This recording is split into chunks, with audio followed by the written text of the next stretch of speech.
Give me 12 minutes and I'm going to show you why people fall in love with Cleveland, Tennessee. Whether you're just visiting, thinking about moving, or curious what day-to-day life feels like around here, this is what a perfect Tennessee day looks like, and I got to spend it showing my dad and his wife Mary around for the very first time.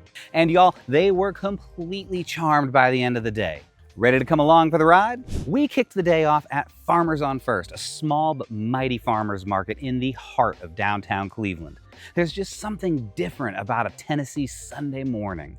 Sun peeking over the foothills, friendly faces, and fresh produce and handmade goods all laid out like art. My dad, a lifelong northerner, instantly noticed the pace. Slower, warmer, more personal.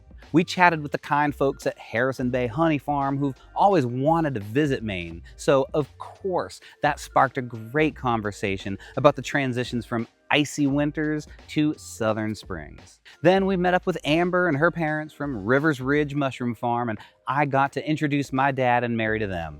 We sampled local honey, picked up some handmade soap, and they got their first taste, literally and figuratively, of some southern hospitality. There's also a couple that sells homemade sourdough, and every week I swear it sells out faster than I can get it. I always try to get one of their sourdough cinnamon rolls, and you'd better believe it, we tore into that thing right when we got back to the car. It's those small pleasures that make Sunday mornings here feel like something out of a storybook. If you're imagining yourself spending your Sundays this way, hey, I would love to help you find the perfect home base. There's a link right in the description if you want to chat. And from there, we headed over to City Cafe, which is one of those places you can't explain. You just have to experience it.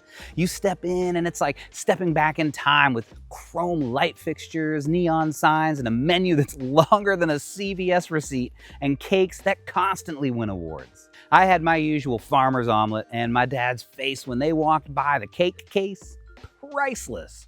They have these giant cakes, and I'm not exaggerating. Each slice looks like it could feed a small family. One of the best things about City Cafe is people watching. At one table, you'll have a college student cramming for an exam, and at another, you'll find a group of retirees who are solving the world's problems over black coffee and grits.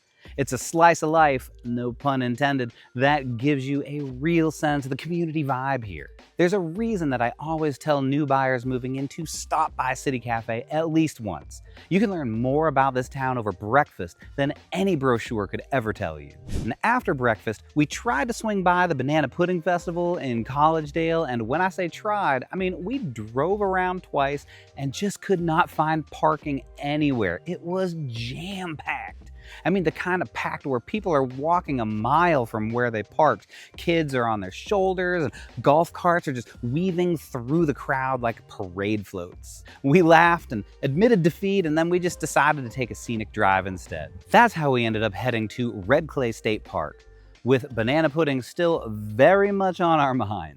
Hey, I'm Chris Roberts, your experienced licensed real estate agent right here in the Chattanooga region, serving areas from Georgia all the way up to Cleveland, Tennessee. Now, I understand that buying or selling a home is a significant decision, and I am here to help guide you every step of the way on your timeline. So whether you're considering a move in the coming weeks or months, let's have a conversation about your goal. You can connect with me through the link that's right below, or feel free to call or text me from the number that you'll see right here on the screen. And you can even just send me an email today. Now, our next stop was Red Clay Historic Park. This place holds weight. It was the last seat of the Cherokee government before the Trail of Tears began, and there's a quiet reverence to the grounds. We spent time in the museum learning about Cherokee history, their leaders, their language, and the deeply painful removal that took place from this very land. Outside, we strolled through replicas of the council house and homesteads, taking in how gracefully the park preserves Cherokee culture and memory. My dad said something really profound. He said, "This isn't just a park, it's a memory."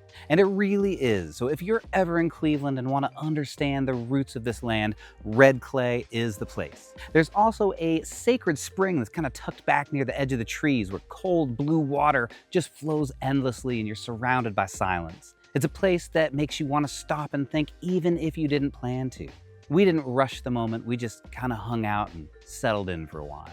Now, we left the park and took the scenic route through the southern part of Cleveland. Now, this is one of my favorite areas to drive buyers through. There's a lot of farmland, wide open space, and it just feels like Tennessee. Old barns, grazing cows, and that sky that just kind of seems to stretch on forever. We rolled the windows down, waved at folks mowing their lawns, and made our way toward Lee University. Now, this campus is quiet during the summer, and that's what made it even more peaceful. We walked beneath the giant oak trees, found a bench under the iconic clock tower, and just sat for a while. It gave us a moment to talk about why my wife Megan and I chose to build our life here. The community is tight-knit, the seasons are beautiful, and you get this really great blend of small-town charm that's quietly building momentum. That's hard to find anywhere else. There's something about college campuses too, even if you're not a student, that feels hopeful.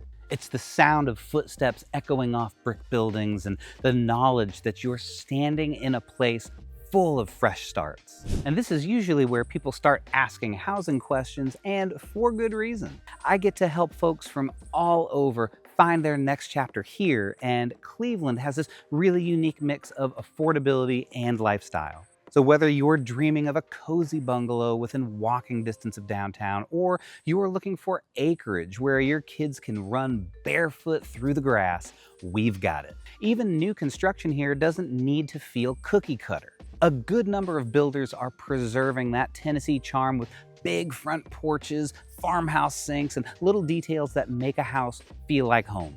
And the best part, you don't have to sacrifice your budget to get it. Compared to Nashville or Atlanta, your money just simply goes further here. And you can find peace, space, and a sense of community all without breaking the bank.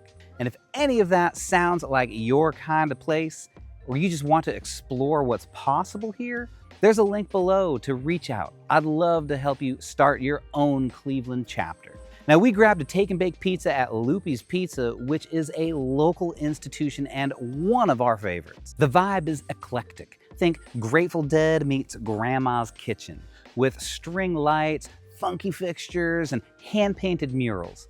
It was a great call for my dad, who was a bona fide hippie in the 60s. And if you ever want to get a real taste of Cleveland, order a pizza from the Lupi's and grab a seat by the window. What I love about Lupi's is that it's family friendly and not at all cookie cutter. It's the kind of place where you can overhear a debate about high school football, see a birthday party 2 tables over, and bump into your kid's teacher in line to order. It's spots like this that make a town feel like home. And if you're curious what that could look like for you, my info is right in the description. Now, remember that banana pudding craving? We weren't about to let that go unanswered. So we made our way to Whit's Frozen Custard, where they happen to have in their freezer section, you guessed it, banana pudding custard. It was rich and creamy and full of banana chunks and those classic vanilla wafers. Now, we headed back to the house, popped that pizza in the oven, and set up out back with our senior pup, Lola. The sun was setting, sweet tea in our hand and Lola at our feet. We stayed out until dark, laughing, talking, and remembering. We talked about what it means to feel at home, not just in your house, but in your town. My dad said he hasn't felt this relaxed in years. There was no rush, no constant buzzing background noises, just crickets, a warm breeze, and family. Now, if you're craving this kind of peace, this kind of welcome home feeling, I would love to help you find it. Just click that link below when you're ready. It's moments like this that sum up what life feels like here. So that was our 24 hours in Cleveland. And if you're thinking about making a move or just wondering what a day in the life looks like around here, let this be your sign. This place has heart, and if you give me one day, I would love to show you what it could feel like to live your life in Cleveland, Tennessee.